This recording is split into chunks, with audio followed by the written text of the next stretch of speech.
Don't be frightened.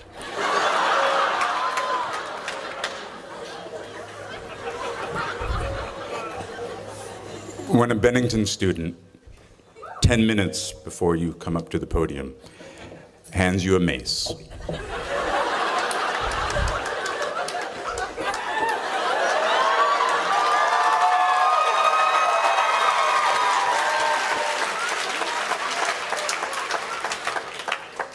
that he made,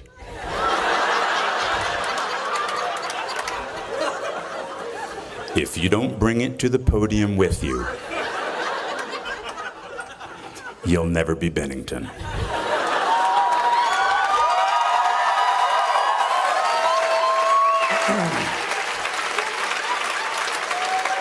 So I would like to thank you, Ben,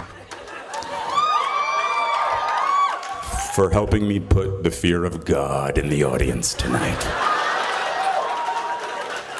But I have to put it down because I'm an actor and I'm really weak.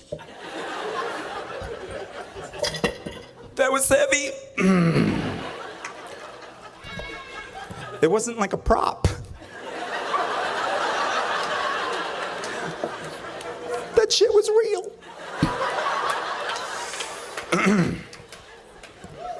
Thanks, Ben. So now I'm gonna read. And I'm not off book, so I might be looking down a lot. Thank you, President Coleman. Brian Conover.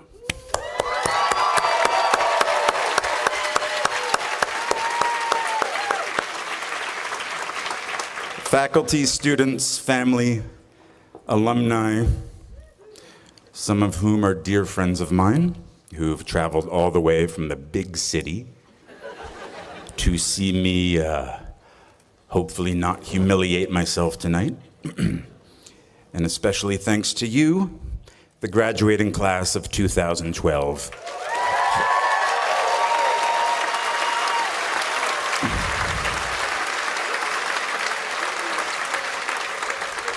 See, as a joke, I wrote "hold for applause," and I was actually going to read that. So you kind of killed my joke. Let's do that again. 2012, hold for applause. 2012. Wow. I never thought I'd see 2012. I thought perhaps the Mayan calendar would prove correct. And the end of the world would have been the greatest excuse to get me out of this terrifying task of delivering the commencement speech.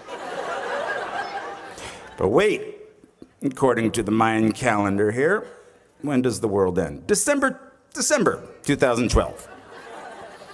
Damn.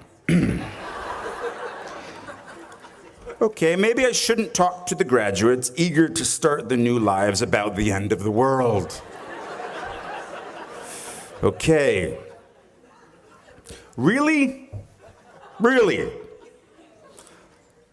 Of all the novelists, teachers, playwrights, poets, groundbreaking visual artists, and pioneers of science, you got the TV actor.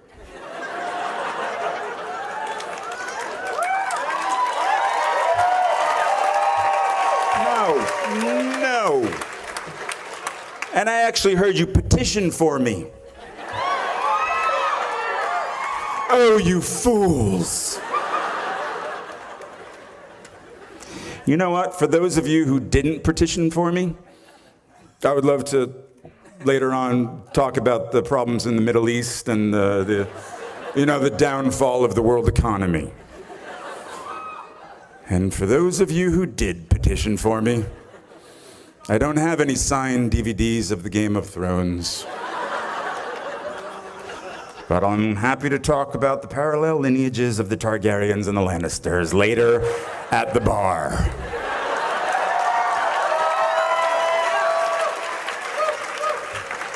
You see, it took all of my strength, and of course a little extra push from my wife, Erica, for me to agree to do this. Because I don't do this. In my profession, I am told by people who know what they're doing, where to stand, how to look, and most importantly, what to say. But you've got me. Only me. My words, unedited, and as you will see, quite embarrassing. Okay, let me think. I'm thinking. But I didn't read that. That was ad lib. Let me think. What has everyone and their uncle told me as I desperately seek out advice on how to give a commencement address? Tell them what they want to hear.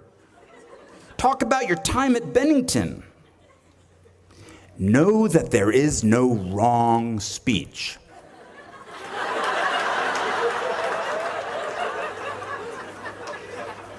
I like that one. Just keep it brief. That was my father-in-law.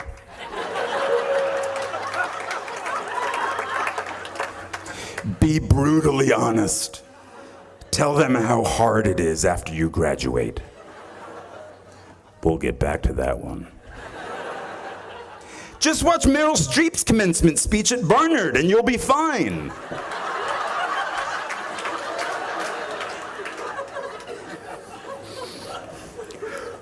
What did Beckett say? I can't go on. I'll go on. So even if I don't burn in your hearts and minds long after this speech is over, even if I don't inspire you to reach for the stars and beyond, even if I am erased from your memory after one glass of wine tonight, where am I going with this? I can't go on. I'll go on. You know, I won't speak of my time here like some old fisherman. You have already had your time here. You have your own story to tell. But I have to say, for me, it did start here, in Vermont, on a very rainy night. It was 1987, and I was a prospective student. The rain was coming down so hard, it was impossible to see that I was meeting the person who would later become my greatest friend and collaborator. A freshman who would, 17 years later, introduce me to the woman that became my wife. I'll call him Sherm, because I do. It was late at night on the road right there near Booth House. And despite the dark night and the heavy rain, this place was so alive. The lights pulsed from each of the dorms. Now, I was a kid from New Jersey who went to an all-boys Catholic high school. I was 4 foot something. I mumbled when I spoke. I wore a sort of woman's black velvet cape.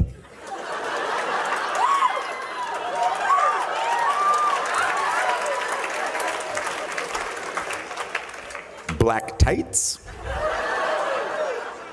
combat boots, and a scowl. But here at Bennington, I was home.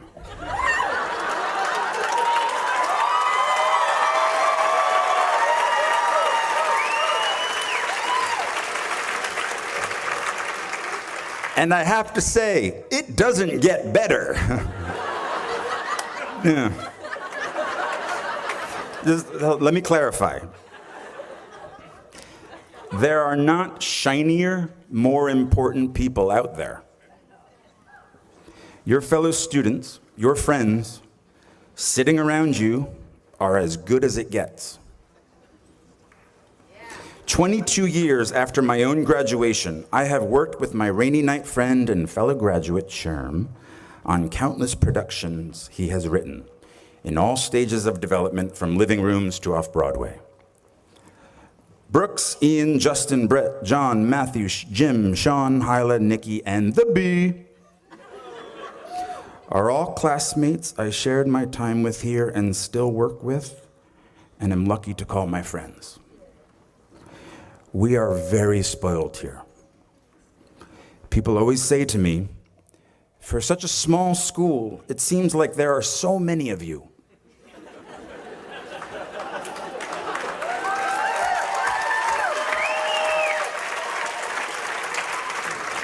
I find that really interesting, and I kind of think that's perfect.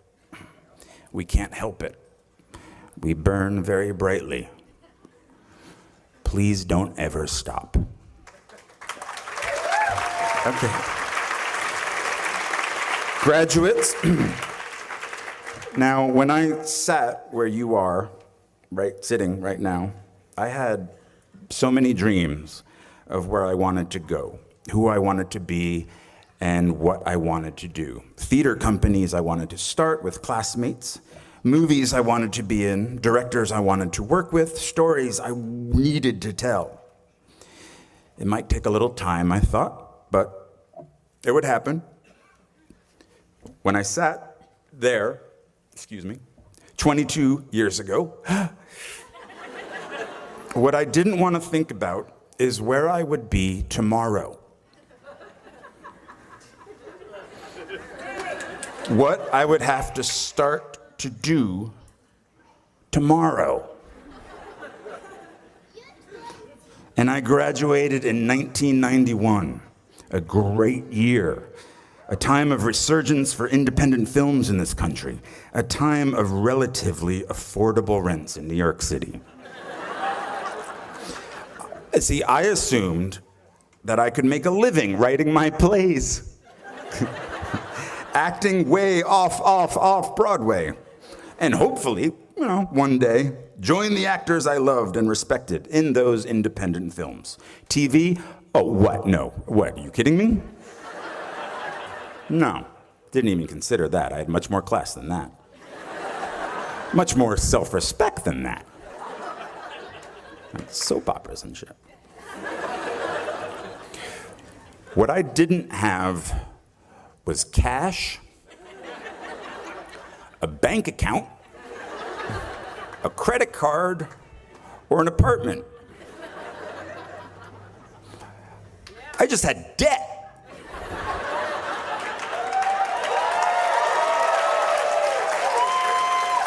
A big, hungry, growing larger every moment debt. So as you will tomorrow,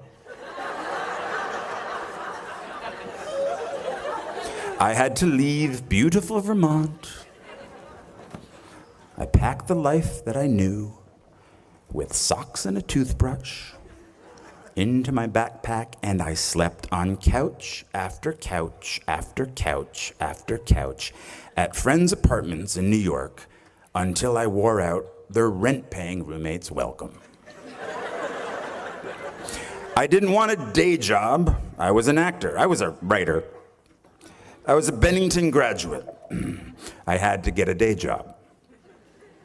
I dusted pianos at a piano store on Ludlow Street for 5 months.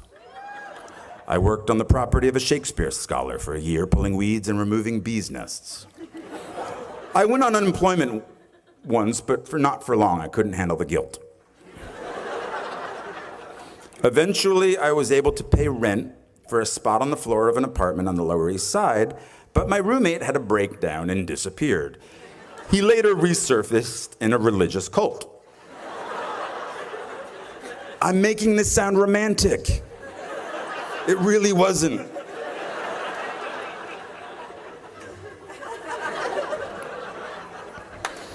I helped hang paintings at galleries, paintings that inspire you to think, I could do that.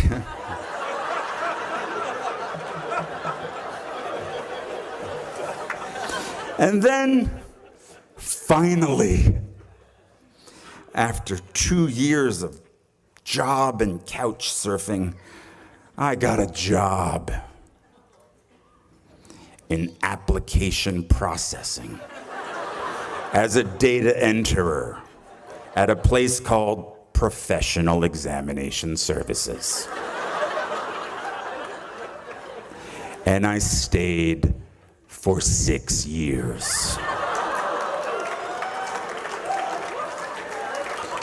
6 years. Longer than my time at Bennington. From the age of 23 to 29.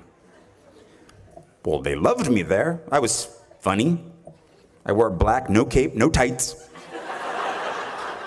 I smoked in the loading docks with the guys from the mailroom, and we shared how hungover we all were. Everyone called each other Shorty. I don't know. What's up, Shorty?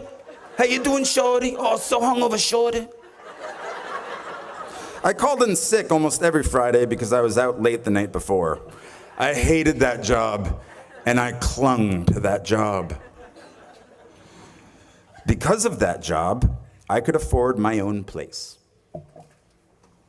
So I lived in Williamsburg, Brooklyn, Yeah, you say that now.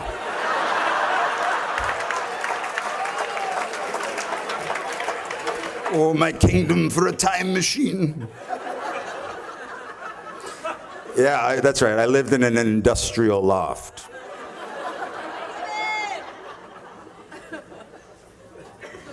My rent was $400 a month. My dream of running a theater company with my friend and fellow Bennington graduate Ian Bell had died. I won't go into those details, but neither one of us had any business sense, and the theater we lived in, it had no heat or hot water. We didn't smell very good, but we had our youth. The youth gets old very quickly. You'll see. So Ian moved out to Seattle, and I moved up the street to my loft. And I still didn't have heat. In 1993, industrial loft meant not legal to live there. I don't want this to sound cool, and I feel like it's sounding cool. Ad lib. But I did have hot water. Hot water in my bathroom, which a friend of mine using said bathroom once shouted, "It smells exactly like a summer camp in here." It was true. For some reason, in the middle of Brooklyn, there was earth in my shower. Actual earth. And then, oh look, mushrooms growing from the earth. But I was safe though. The Ideal Fire Control Company was right across the street where they make all the chemicals that put out chemical fires. I did not fear a chemical fire. I would be okay. And all those chemicals in the air were okay too, because up the street we had the spice factory. They made spices. And that just covered everything up in a nice cumin scent. I had a rat, but that was okay because I got a cat. His name was Brian, no relation.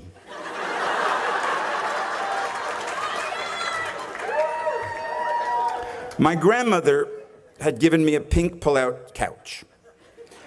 Oddly, no friends or recent graduates wanted to crash on my couch. So I put the couch on its end so Brian could climb it and look out the window. I had only the one window. I myself could not look out the window. It was quite high. So I had no heat, no girlfriend. What, are you kidding me?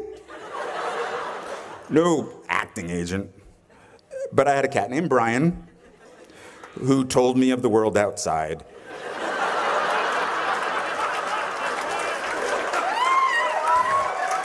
And I stayed for 10 years. No, don't pity me. There's a happy ending. When I was 29, I told myself the next acting job I get, no matter what it pays, I will, from now on, for better or worse, be a working actor. So I quit my position at the Professional Examination Services. My friends really weren't happy about that because it was so easy to find me when I worked there. Work was the only place I had the internet. This was at the beginning of the internet. And now I didn't have either the internet or a cell phone or a job. But something good happened. I got a low-paying theater job in a play called Imperfect Love, which led to a film called 13 Moons with the same writer, which led to other roles, which led to other roles. And I've worked as an actor ever since.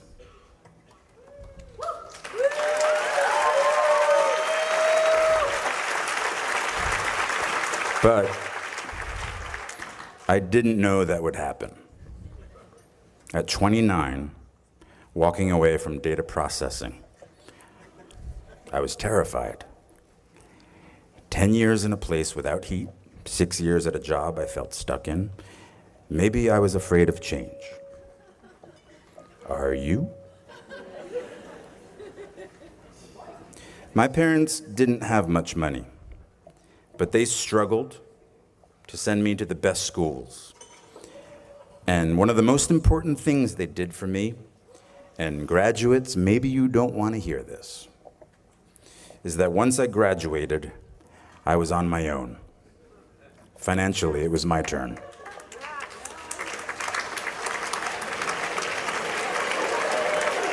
Parents are applauding, graduates are not. But this made me very hungry, literally. I couldn't be lazy. Now I'm totally lazy, but back then, I couldn't be. And so at 29, and at very long last, I was in the company of the actors and writers and directors I'd sought out that first year, that first day after school. I am by their sides. Raise the rest of your life to meet you. Don't search for defining moments because they will never come. Well, the birth of your children, okay, of course. Forget about it. 6 months, my life is forever changed, and that's the most defining moment ever. But I'm talking about in the rest of your life, and most importantly, in your work. The moments that define you have already happened, and they will already happen again. And it passes so quickly. So please bring each other along with you. Everyone you need is in this room. These are the shiny, more important people.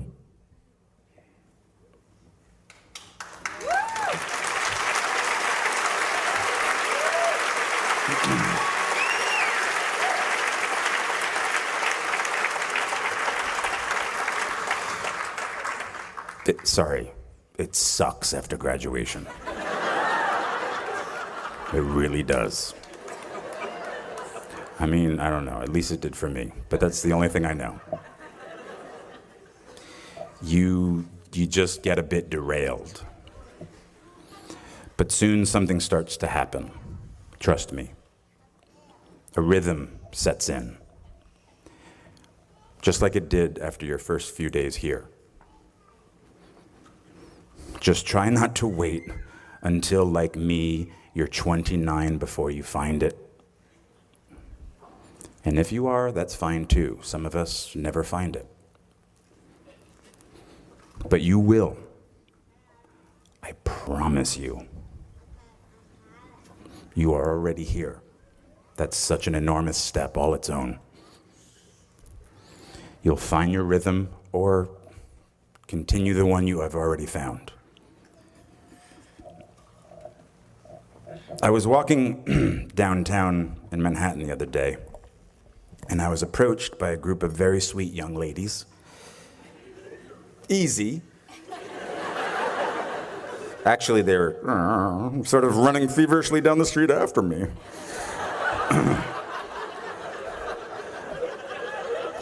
When they got to me breathless, it was really, they didn't know what to say or couldn't form the words, but it came out that they were NYU freshmen, and they were majoring in musical theater. Of course, come on. They were like science majors. They were running after me. What musicals are you doing? I inquired. Well, one of them said, looking down at her shoes, we aren't allowed to be in plays our freshman year. Now, they were paying a very high tuition to not do what they loved doing. I think I said, well, hang in there. What I should have said was, don't wait until they tell you you are ready. Get in there, sing, or quickly transfer to Bennington.